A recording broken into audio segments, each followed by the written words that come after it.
बिस्मिल्लाहिर्रहमानिर्रहीम। अस्सलाम वालेकुम नाज़रीन, उम्मीद आप खैरियत से होंगे।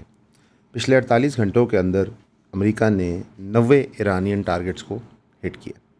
Air defence system, surveillance assets, missile and drone sites, naval capabilities and logistics infrastructure. जो मेजर सिटीज़ हैं जिनमें इन बॉम्ब ब्लास्ट की और मिसाइल्स की आवाज़ आई है, गिरते हुए नज़र आए हैं, वो बंदर अब्बास, बुशेर, चाबहार, कोनारक, ईरान शहर, सिरीक, जस्क, अबू मूसा आइलैंड, कशम आइलैंड और अकाला है। इन इलाकों के अंदर ना तो सिर्फ क्रिटिकल इंफ्रास्ट्रक्चर, एनर्जी और डेवलपमेंट का एग्जिस्ट करता था, बल्कि ability to control state of Hormuz थी।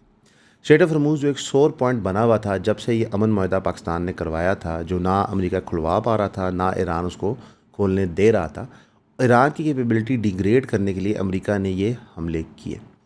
ट्रंप ने कल के एक बयान में कहा कि मैं तकरीबन इस MOU से डन हूँ और मैं ईरान से बात नहीं करना चाहता, ये लोग ही अच्छे नहीं हैं। इसके रिस्पांस में ईरान ने भी बड़े सख्त अल्फाज अता किए और इन हमलों के रिस्पांस में ईरान ने बहरीन और कुवैत के ऊपर भी हमले किए जहाँ पे बेसिस मौजूद थी। पूरे मिडल ईस्ट में फिर एक हाई अलर्ट जारी है। क्रूड ऑयल की प्राइसेस भी मार्केट में दोबारा बढ़नी शुरू हो गई हैं। वही हो रहा है जो हमने आपको प्रोटेक्ट किया था इस अमन माहदे के स्टार्ट में, कि स्टेट ऑफ हरमूज बाज़याब करवाना अमेरिका के लिए अब इतना सोर पॉइंट बन चुका है, क्योंकि उनको पता है कि एक चीज़ भी इस जंग के बाद उनके हक़ में नहीं गई। तो अगर स्टेट ऑफ हरमूज़ वो खुलवाने में सक्सेसफुल होते हैं तो फिर वो दुनिया को अनाउंस करते हैं कि हम ये जंग जीत गए। लेकिन हमारी दानिश के मुताबिक स्टेट ऑफ हरमूज़ वो खुलवा नहीं पाएंगे। स्टेट ऑफ हरमूज़ को मैन करने के लिए, उसको कंट्रोल करने के लिए इतनी फायर पावर की ज़रूरत ही नहीं होती। इनफैक्ट जो आप पे कार्गो वेसल्स जा रहे होते हैं उनकी मोबिलिटी टोटली डिपेंडेंट होती है इंश्योरेंस एजेंसीज़ के ऊपर, जो इस वक्त कार्गो वेसल्स को इंश्योर नहीं कर रही। यानी कि प्राइवेट कंपनीज ने डिटर्मिन किया है कि अमेरिका कंट्रोल नहीं ले पाएगा स्टेट ऑफ हरमूज़ के ऊपर। लिहाजा बेहतर ये है कि शिप्स अपनी ही दानिश के मुताबिक जाएं और ईरान की मर्ज़ी से जाएं। यही बात ईरान के बहुत सारे सीनियर पॉलिटिशियंस ने भी कंफर्म की, जहाँ पे ईरान के फॉरेन मिनिस्टर क्या कहते हैं, फॉरेन मिनिस्टर के स्पोक्सपर्सन इस्माइल बकाई ने कहा कि मार्क रूट के बार बार एडमिशन यूरोप की इंटरफेरेंस का, यानी कि यूरोप पहले कह रहा था कि जनाब हम इस जंग में नहीं है लेकिन अपनी बेसेस देना, ये शो करता है कि यूरोप भी इंटरेस्टेड है अमेरिका की खुशनुदी के लिए काम करने के लिए। Iranian parliament speaker Mohammad बागेर Ghalibaf की ट्वीट यही इंडिकेट करती है कि अमेरिका अपना सबक नहीं सीख पाया। उनको लगता है बुलिंग से, धमकी देने से कोई रिज़ल्ट अखज़ कर लेंगे, लेकिन ऐसा होगा नहीं। अगर स्टेट ऑफ हरमूज़ खुलेगा तो ईरान की मर्ज़ी और उनके कंडीशंस में खुलेगा, वरना नहीं खुलेगा। साथ ही साथ आपको नज़र आता है कि ट्रंप लेबनान के हवाले से भी थोड़ा सा कंफ्यूज दिखा। वो अनाउंस करता है कि जनाब इसराइल जो है वो रेडी है सदर्न लेबनान को खाली करने के लिए। इनफैक्ट लेबनान और इसराइल की डील हो गई है और सदर्न लेबनान खाली हो जाएगा। इसराइल यानी कि अपनी फोर्सेस पीछे मूव कर देंगे। लेकिन इसराइल इसकी ऑपोजिट बातें कर रहा है। वो कह रहे हैं कि जो नए बाउंड्रीज हमने डिफाइन कर दिए विद बफर जोन्स, दुनिया उसी तरह रहेगी। इनफैक्ट लेबनान के अंदर तो हमें ये भी नज़र आ रहा है कि इसराइल मज़ीद जगह ऑक्यूपाई करने की पूरी कोशिश कर रहा है। लिहाजा डोनाल्ड ट्रंप के पास भी कंट्रोल नहीं है अपनी फॉरेन पॉलिसी पे। डोनाल्ड ट्रंप के पास कंट्रोल नहीं है स्टेट ऑफ हरमूज़ का। मिडल ईस्टर्न मुल्क भी तावन नहीं कर रहे। UAE खासी खामोश बैठा हुआ है, जो एक मेजर एलाय था इसराइल और अमेरिका का इनिशियल डेज ऑफ वॉर के अंदर, क्योंकि उनको नज़र आ गया कि जनाब जो हमसाए साथ हैं उनके साथ बनाना ज़रूरी है, एज अपोज जो हमसाया बहुत दूर है। मोहम्मद पेज़ेश्कियान ने शुक्रिया अदा किया हमारे प्राइम मिनिस्टर शहबाज शरीफ का अली खामनेई का फ्यूनरल अटेंड करने के लिए, लेकिन अब जो 11 तारीख को डायलॉग होना था मेरे ख्याल से वो नहीं होगा। 14 को शिफ्ट हो गया या 14 को था? 14 का जो डायलॉग होना है तो मेरे ख्याल से वो नहीं हो पाएगा। अभी देखते हैं कि ईरान इस मामले को कैसे एस्केलेट करता है, क्योंकि स्टेट ऑफ हरमूज़ के अंदर कल तो कोई शिप पास नहीं किया। तो आने वाले दिनों में अगर स्टेट ऑफ हरमूज़ नहीं खुलती तो जंग मज़ीद एस्केलेट करेगी। ट्रंप जब एक जगह से शिकस्त खाता है, एक जगह से मूवी खाता है, तो अपने फ्रस्ट्रेशन कहीं और करता है। वो मास्टर है मीडिया मैनिपुलेशन के अंदर। जब तक अमेरिका वर्ल्ड कप के अंदर था तो वो अमेरिका की बात करता था। उसने बात की कि रेड कार्ड की मैंने बात की, वापस करवाया। अमेरिका वर्ल्ड कप से बाहर हुआ, इधर ईरान पे हमले शुरू हो गए। ईरान के हमलों में कोई पॉजिटिव रिस्पांस नहीं आ गया तो उसने आंख दुनिया की सदर्न लेबनान की तरफ कर दी। जब सदर्न लेबनान में उसका झूठ बेनकाब हुआ तो उसने कहा कि जनाब स्पेन से हम ट्रेड नहीं करेंगे, क्योंकि Spain 5% of the GDP NATO को नहीं दे रहा फॉर डिफेंस पर्पसेस, और स्पेन से सारी ट्रेड रोक दो। रियलिटी क्या है कि ट्रंप एक खोखला प्रेसिडेंट है। ब्लैक रॉक जो दुनिया का सबसे बड़ा इन्वेस्टमेंट ग्रुप है, उन्होंने $110 बिलियन की पोजीशंस ली हुई हैं स्पेन के अंदर। तो वो तो नहीं अपनी पोजीशंस लिक्विडेट कर देंगे या मार्केट से निकल जाएंगे डोनाल्ड ट्रंप के कहने पे, अमेरिका के कहने के ऊपर। इससे आपको ये समझ आता है कि ट्रंप का प्योर पर्पज़ है miss information, miss direction actually, कि वो आपको सज्जे की दिखा के खबे मारता जाए ताकि वो अपनी प्रेसिडेंसी चला सके। और ये सारा का सारा वो इसलिए कर रहा है क्योंकि जो अपकमिंग मिड टर्म इलेक्शंस हैं उसमें उसको पजीराई शही है। साथ ही हस्ब तौफीक उन्होंने बात छेड़ दी इंडिया पाकिस्तान की जंग की कि मैंने 3 से 5 करोड़ लोगों को बता लिया, बड़े जहाज़ गिरे थे। हम सबको पता है कितना उन्होंने बचाया, कितना क्या किया था, कितना इंडिया की लैक ऑफ डिफेंसिव एबिलिटी थी जिसमें प्ले अपॉन की। लोकल न्यूज़ के अंदर जो K2 air wings cargo plane था जो हमने आपको कल बताया था कि मिसिंग चला गया है, उसके कुछ पार्ट्स मिले हैं 53 nautical miles from Ormara Balochistan. Pakistan navy और पाकिस्तान मैरीटाइम सिक्योरिटी एजेंसी ने रैकेट ढूंढा है, लेकिन अभी तक कोई भी बॉडी नहीं मिल सकी। ज़ाहिर है समुंदर में ऐसे मौक़ों पे नहीं मिलती। हम फिर रिक्वेस्ट करेंगे कि सरकार जो है इसमें पूरी एक इन्वेस्टिगेशन करे। सिविल एविएशन अथॉरिटी ने formally handed over 4 sealed officers of K2 airways at Karachi airport to the bureau of air safety management. यानी जो वो कंपनी थी जो ऑपरेट करती थी उनके दफातर सील करके उन्होंने ब्यूरो को हवाले किए। 11 मेंबर की टीम बनी है from bureau of air safety investigation led by director commodore एहसान, जो कराची में आई है प्रोब कंडक्ट करने। लेट अस सी इस प्रोब में से क्या निकलता है। कल हमने बड़े इंटरेस्टिंग मंजर देखे। रेहान तारक साहब जो इस पॉडकास्ट के फेवरेट हैं, उनको पेश किया गया NCCI की अदालत में। तो वहाँ पे 10 लोग थे उनके साथ और उन्होंने नारे लगाए पाकिस्तान जिंदाबाद के। रेहान तारक साहब ने भी लगाए। रेहान तारक साहब पे मुकदमा किया है। रेहान तारक साहब पे 295 APPC का मुकदमा इंसल्टिंग रिलीजियस बिलीव्स के लिए। इसका पाकिस्तान से क्या ताल्लुक है? और रेहान तारक साहब को कोई सियासी जमात की सपोर्ट की वजह से अरेस्ट नहीं किया गया। रेहान तारक साहब को कोई फ्रीडम मूवमेंट चलाने के लिए अरेस्ट नहीं किया गया। रेहान तारक साहब तो सोशल वर्क भी नहीं करते माशाल्लाह, वो तो व्यूज़ के पुजारी हैं।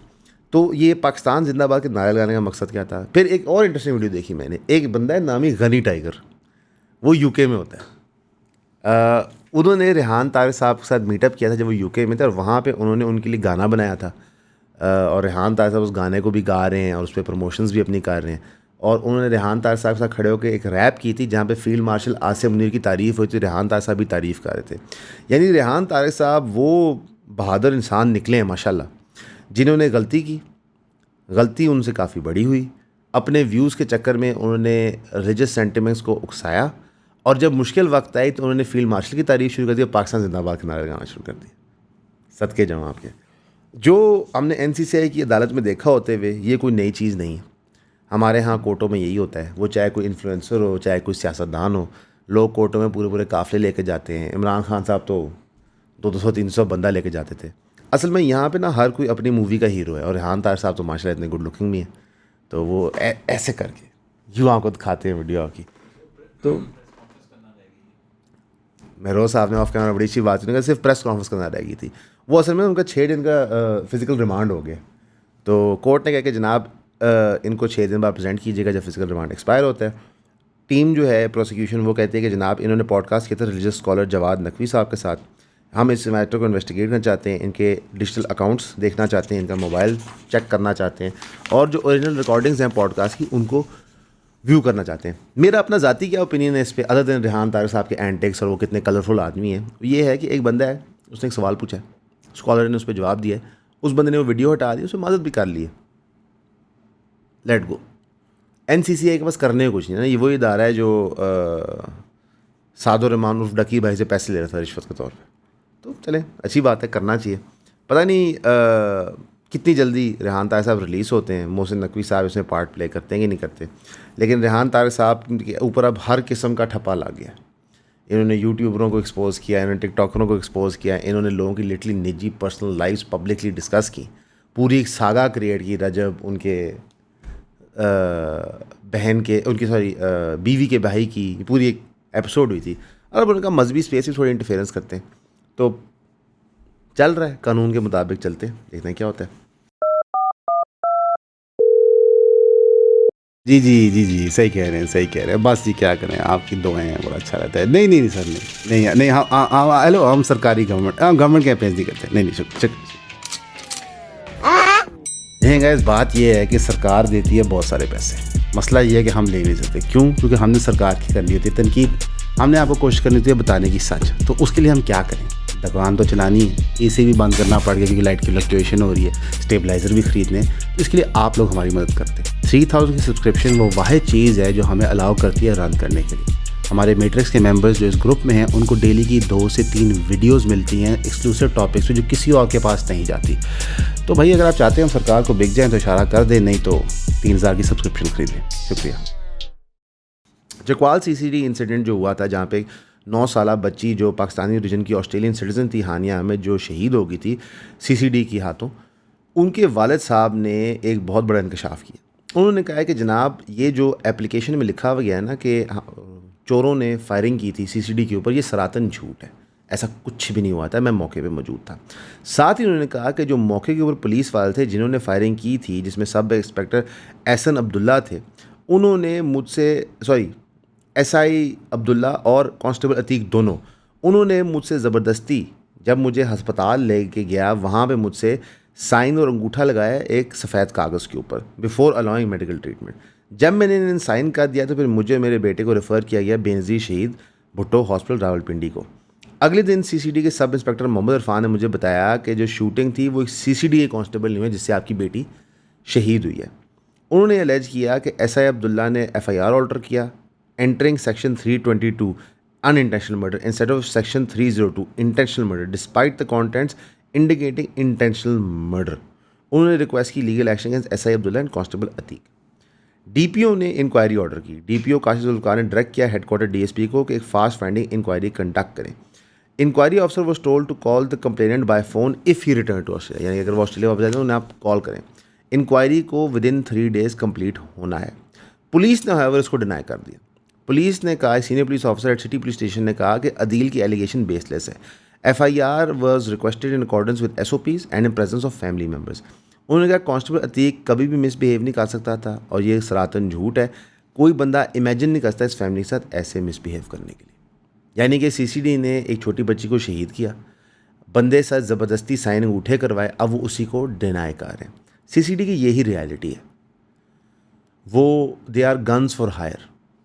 सीसीडी की अब कई कट्टे खुल रहे हैं कि पैसे दे के बंदे मरवाने के, आए दिन रिपोर्टें आ रही थी, लेकिन हमारा पूरा निज़ाम उसको इग्नोर कर रहा है। लोग उसको पब्लिकली सेलिब्रेट करते हैं कि देखा इन लोगों को मार दिया, उन लोगों को मार दिया।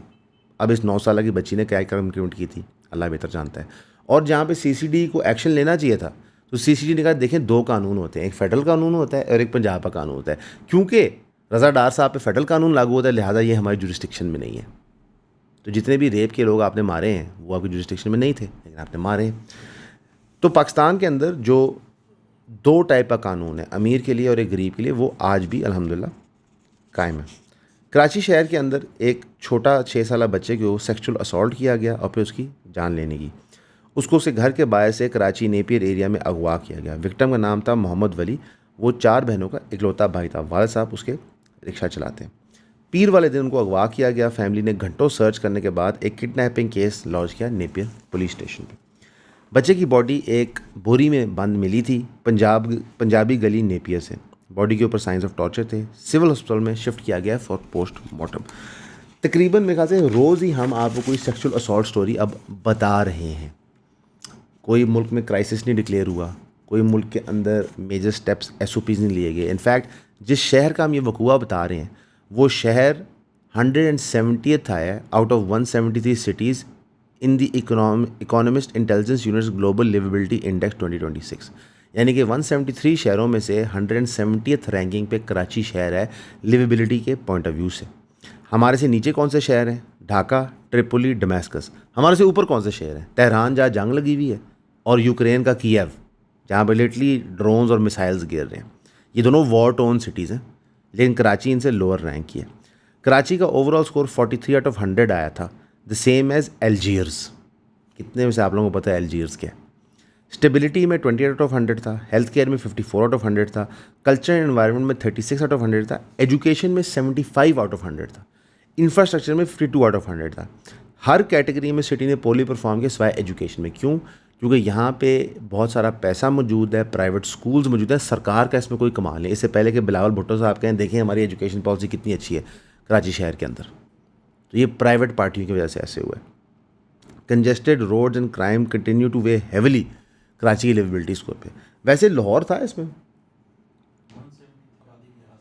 यार मेरे ख्याल से लाहौर का भी ना चेक करना चाहिए, क्योंकि अगर इंफ्रास्ट्रक्चर में कराची 52 है तो हम तो 1000 होंगे। लाइक बहुत सिग्निफिकेंट फ़र्क होगा कराची 52 आउट ऑफ 100 में। और हेल्थ केयर में भी हम कराची से ऊपर होंगे। स्टेबिलिटी में तो फॉर श्योर हम कराची से ऊपर होंगे। नहीं, आई थिंक एजुकेशन में कराची ऊपर होगा फॉर श्योर। नहीं, हमारे नंबर ठीक होंगे, कराची इतने अच्छे नहीं होंगे। उनका एजुकेशन का जो प्राइवेट निज़ाम है वो बहुत बहुत कमाल है। हाँ जी, प्राइवेट। जो मोस्ट लिवेबल सिटीज़ हैं वो हैं कोपनहेगन, वियना, मेलबर्न, वैंकूवर, ये वाहिद नॉर्थ अमेरिकन सिटी है टॉप 10 में। टोक्यो, ये वाहिद मेगा सिटी है टॉप 10 में। यानी कि जो इतनी टॉप सिटीज़ आई ना, they not huge cities. It's almost as if इंसान बहुत सारे एक ही डब्बे में रहने के लिए नहीं बने थे, स्प्रेड आउट होकर रहने के लिए बने थे। In fact modern day and age के अंदर अब ये वाज़ेह नज़र आता जा रहा है कि large scale city infrastructures viable नहीं होते, वो सस्टेनेबल नहीं होते, उनकी सिक्योरिटीज़ इम्पॉसिबल होती हैं। न्यूयॉर्क अमेरिका का एक मेजर सिटी है, अमेरिका दुनिया की एक ह्यूज इकॉनमी है, उसको कंट्रोल करना, उसकी सिक्योरिटी इंश्योर करना एक अज़ाब इलाही है, वो भी नहीं कर पा रहे। It is almost as if कि इट इज़ टू कंजेस्टेड। हमारे यहाँ भी there is no concept of developing smaller cities, हम भी बड़े शहरों की तरफ लोगों को भेजी जा रहे हैं। तो this is a problem, is a ticking time bomb, आने वाले दिनों में ये फटेगा। अब आते हैं बहुत सीरियस न्यूज़ की तरफ। ये मैं चाहूँगा कि आप संजीदगी से सुने। DGISPR ने कहा कि 42 पाकिस्तानी शहीद हुए हैं और 54 टेररिस्ट मार दिए गए इन 3 major Balochistan attacks. 3 major operations नहीं, 3 मेजर बलूचिस्तान अटैक्स। यानी कि BLA जो इंडियन बैक्ड हैं, उन्होंने हमला किया पाकिस्तानियों पे, तो ये नुकसान हुआ। जो 42 पर्सनल पाकिस्तान के शहीद हैं, उसमें से 38 सिक्योरिटी पर्सनल हैं। अब उन्होंने ये वजाहत नहीं की कि वो फ़ौजी हैं, रेंजर के हैं, FC के हैं, किसके हैं, लेकिन ये ख़बर टाइन होती है इंटरनेशनल न्यूज़ से, जिन्होंने बताया था कि बहुत बड़ा अटैक हुआ है एक फ़ौजी चेक पॉइंट पर, बहुत सारे हमारे फ़ौजी शहीद हो गए। लेकिन ISPR ने इसको अभी तक डिनाई किया था, लेकिन अब इसको इस कवर में वो एक्सेप्ट करें। जो 3 मेजर इंसिडेंट्स थे वो क्या हैं? इंसिडेंट 1 हाना उराक, ये जुलाई 4 से 5 के दरमियान इंसिडेंट हुआ था। इसमें militants belonging to Fitna al Khawarij ने अटैक किया था लोकल पॉपुलेशन को। Local residents fought back valiantly and forced the terrorists to flee, यानी कि लोकल लोगों ने डील कर लिया था उनके साथ। इसमें 4 सिविलियन शहीद हुए थे, यानी कि जो चारों सिविलियन 42 में से शहीद थे वो यहीं पे शहीद हुए थे। दूसरा इंसिडेंट हुआ था मंगी डैम पे चेक पॉइंट, जुलाई 6 को।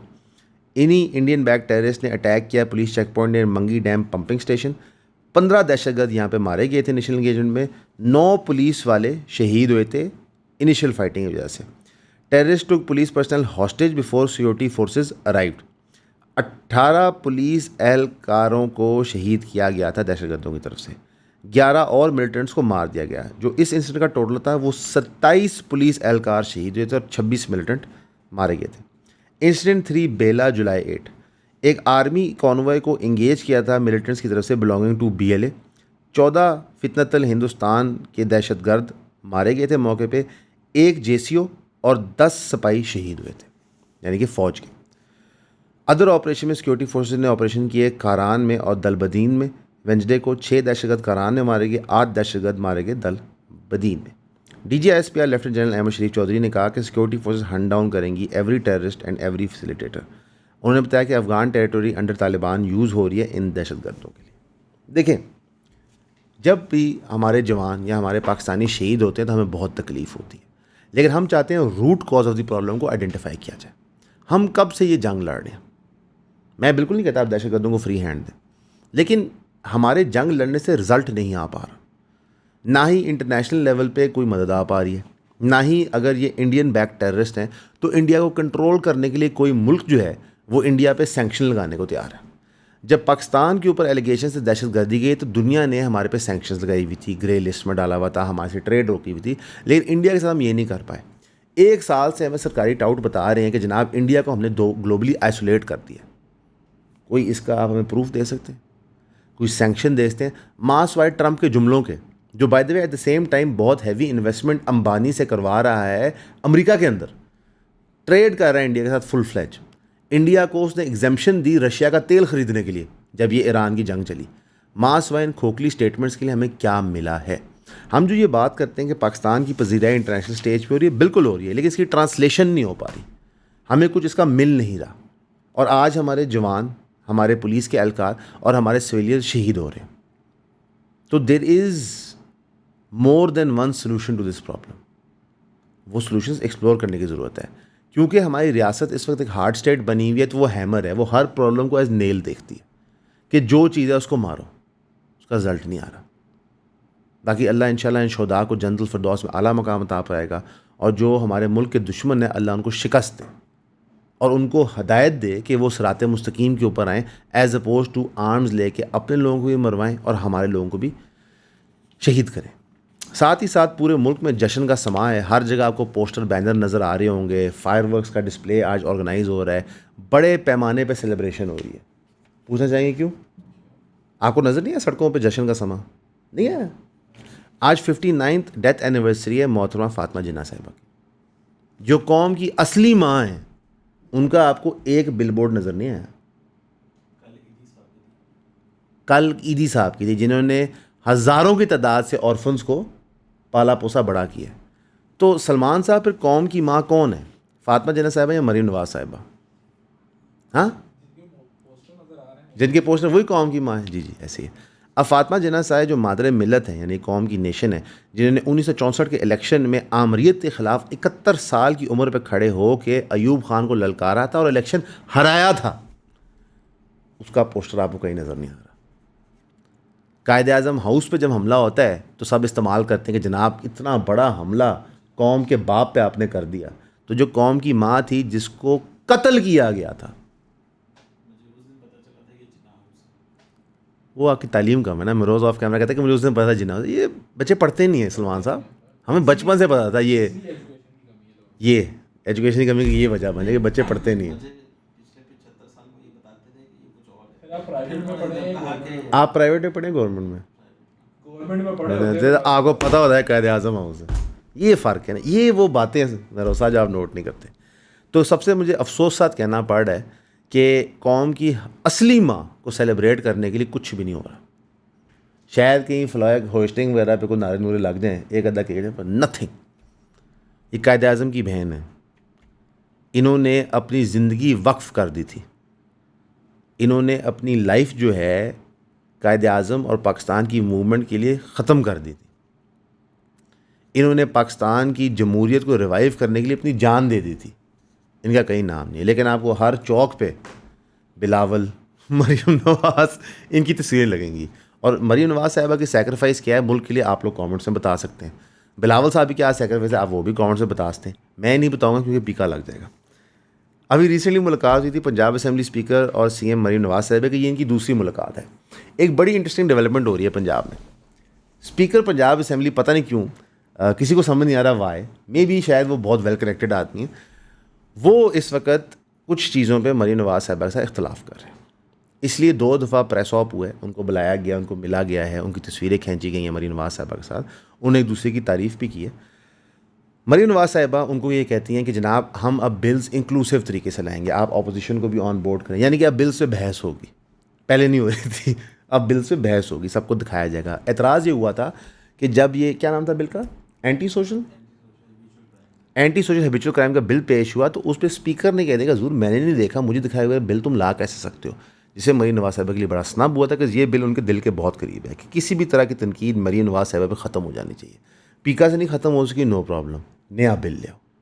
ठीक, अब ये सेकंड सिटिंग के अंदर पंजाब स्पीकर ने तारीफ़ की मरीम नवाज़ साहब की अपना खेत अपना रोज़गार की कि ये बहुत बड़ा इनिशिएटिव है, मुल्क की तकदीर बदल देगा। जो आपने 1,10,000 एकड़ बांटे हैं, ये कितना तकदीर बदलेगा इंशाल्लाह हम आपको इस प्लेटफॉर्म की वसादत से बताएंगे। मीटिंग ने ओवरऑल डिस्कस की कंट्री की situation, legislative affairs, provincial government के डेवलपमेंट इनिशिएटिव। बहुत लीडर्स ने बात की आपस में कि हमें कोऑर्डिनेशन में काम करना चाहिए, अच्छा होना चाहिए। वैसे दोनों को एज लीडर्स प्रेजेंट किया जा रहा है। मुझे नहीं पता स्पीकर पंजाब असेंबली कोई लीडर है। अच्छा, he is prime candidate CM Punjab, माशाल्लाह। यानी जब मरीम नवाज़ साहिबा पीएम बनेगी, ये सीएम बनेगा। हमजा शहबाज को कोई लिफ्ट नहीं कर रहा, मेरा बॉय है यार, वो मुझे पसंद है। खामोशी से साइड बैठा है बेचारा, उसको पता है यार कि जेट आ रहे हैं, जा रहे हैं, खैर है, देखी जाएगी। मैं ही तो बनना है सीएम, मैंने पता है।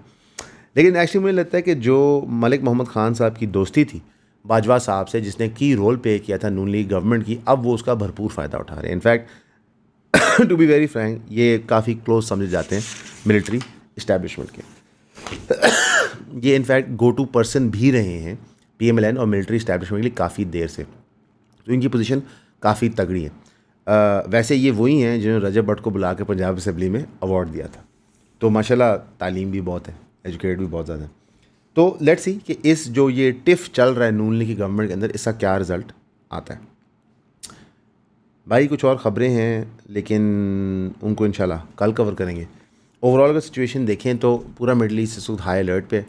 जंग बहुत तेज़ी से एस्केलेट कर रही है। हम तो दुआ करेंगे अल्लाह से कि कूलर हेड्स प्रिवेल, ये मामला ठंडे हों, क्योंकि हमारी इकॉनमी तो बोझ नहीं उठा सकती टू बी फ्रैंक। ये अभी तेल की कीमतें कम हुई हैं तो चलो को सांस आया है, कुछ लोग नज़र आए हैं, सड़कों पर हसल बसल हुई है। खुदा ना खासा तेल दोबारा बढ़ गया तो सलमान ने तो छुट्टी कर लेनी है, वो सीधा जवाब है। हमारे लिए दुआ कीजिएगा, मुस्लिम उम्मा के लिए दुआ कीजिएगा। हमेशा की तरह आपका सुनने का शुक्रिया।